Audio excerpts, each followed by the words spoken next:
एक तरफ Donald Trump Iran के साथ संभावित समझौते पर माथापच्ची कर रहे हैं, तो दूसरी तरफ अमेरिकी सेना समंदर में ताकत दिखाने से पीछे नहीं हट रही है। हालात ऐसे हैं कि डील की बात भी चल रही है और युद्ध की धमकी भी बरकरार है। और अभी अभी ईरान ने बड़ा दावा कर दिया है कि अमेरिकी ड्रोन मार गिराने की बात कही है। नमस्कार, मैं हूं आपके साथ ममता तिवारी और आप देख रहे हैं न्यूज 18 का डिजिटल प्लेटफॉर्म। शनिवार को अमेरिका ने साफ शब्दों में कहा कि अगर जरूरत पड़ी तो वो ईरान के खिलाफ सैन्य अभियान दोबारा शुरू करने के लिए पूरी तरह तैयार है। और इसी बीच अमेरिकी सेना ने ईरान की ओर बढ़ रहे एक व्यापारी जहाज को हेल फायर मिसाइल मारकर रोक दिया है। ईरान की रिवोल्यूशनरी गार्ड IRGC ने दावा किया है कि उसने ईरानी क्षेत्रीय जल क्षेत्र में घुसे एक अमेरिकी MQ-1 ड्रोन को मार गिराया है। सरकारी प्रशासक IRIB के मुताबिक IRGC ने कहा है कि ड्रोन दुश्मनाना मिशन को अंजाम देने की कोशिश कर रहा था, जिसे तुरंत पहचानकर मिसाइल से निशाना बनाया गया। IRGC ने चेतावनी दी है कि ईरान के खिलाफ किसी भी तरह की आक्रामक कार्रवाई का निर्णायक जवाब दिया जाएगा। अमेरिकी राष्ट्रपति डोनाल्ड ट्रंप ने कहा है कि उन्हें ईरान के साथ समझौता करने की कोई जल्दबाजी नहीं है। फॉक्स न्यूज से बातचीत में ट्रंप ने कहा है कि अमेरिका एक बेहतरीन समझौता करना चाहता है, लेकिन अगर बात नहीं बनी तो सैन्य विकल्प भी मौजूद है। उन्होंने दावा किया है कि समझौता होने पर हॉर्मुज को तुरंत खोला जा सकता है।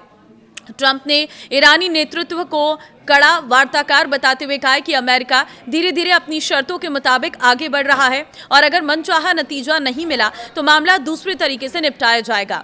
अमेरिकी राष्ट्रपति डोनाल्ड ट्रंप ने कहा कि अमेरिका को ईरान में नहीं होना चाहिए था, लेकिन उनका दावा है कि अगर 9 महीने पहले B-2 बम वर्षकों से हमला नहीं किया जाता तो ईरान के पास अब परमाणु हथियार होता। फॉक्स न्यूज से बातचीत में ट्रंप ने इराक युद्ध को भी बड़ी गलती बताया है। उन्होंने ये भी दावा किया है कि अमेरिका ने जानबूझकर ईरानी सेना को सीधे निशाना बनाया और केवल कुछ नेतृत्व स्तर के ठिकानों पर कार्रवाई की। ट्रंप के मुताबिक इसका मकसद भविष्य में देश के पुनर्निर्माण की संभावनाओं को पूरी तरह खत्म होने से बचाना था। अमेरिका और ईरान के बीच समझौता हो जाने और हॉर्मुज पूरी तरह खुलने के बाद भी हालात पहले जैसे नहीं होंगे। भू राजनीतिक जोखिम विशेषज्ञ मार्को का कहना है कि अब क्षेत्र पूर्ण सामान्य स्थिति नहीं बल्कि शर्तों वाली पहुंच के दौर में प्रवेश कर रहा है। उनके मुताबिक हॉर्मुज से गुजरने वाले जहाजों के लिए पहले जैसी सुरक्षित और अनुमानित आवाजाही की गारंटी नहीं होगी। उन्होंने कहा कि कोई भी संभावित समझौता केवल अस्थायी राहत दे सकता है, लेकिन लंबे समय की स्थिरता और भरोसा बहाल करना अभी भी बड़ी चुनौती बना रहेगा।